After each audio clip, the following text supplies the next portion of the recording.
Salam, hər vaxtınız xeyir olsun. Mən Məmmədov Xəyal Alıqoğlu, 2-ci Qarabağ müharibəsinin iştirakçısıyam. Deməli, mən buradan Aprilüs şəbəkələrinin rəhbərinə də müraciətim. Deməli, dekabr ayından Aprilüs şəbəkələri satış müdiri Pərviz müəllim bizimlə yeni məhsulları ilə bağlı işləyirdi. Yəni, mənim əlimdə rəsmi sənədlər də var. Aprilüsün rəsmi qaymələri də var, malı qəbul etmə, balansında olan depozitim.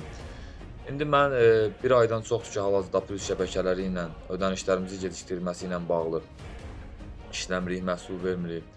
Mən özüm də dövlətdən 80 manat prezidentə qayıt alıram. Heç bir yerdə işləmirəm, hal-hazırda işsizəm.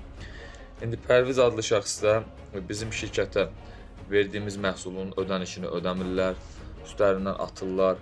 Bugün, sabah deyə mənimsəyirlər. Mən xahiş edirəm ki, Aprilüs şəbəkələrinin rəhbərindən bu işə ciddi yanaşılsın. Mən sizinlə görüşmək istəyirəm, heç bir şəkildə icazə vermirlər görüşməyə. Və xahiş edirəm ki, dövlət qurumlarımızdan xahiş edirəm araşdırsınlar. Bəlkə də tək mən deyiləm, bir neçə şirkətdir bu günə qoyurlar. Amma mən şirkət deyiləm, nə də bir sahibkar deyiləm. Sadəcə olaraq kiçik bizneslə məşğul idim. Belə Pərviz kimi şəxslər pulumu mənimsəyə bugünkü gündə həmin iş ilərimdən çıxartdılar.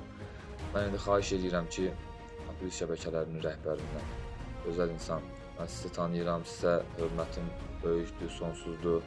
Bilirəm ki, siz bunu belə qoymarsınız. Mənim əlimdə rəsmi qaymə var. Sizin şirkətin rəsmi qayməsi var, malı qəbul etmə və orada nə qədər balansımda pul qalıb onu da göstərir. Xahiş edirəm ödənişimin ödənilməsi ilə bağlı mənə köməklik göstərin.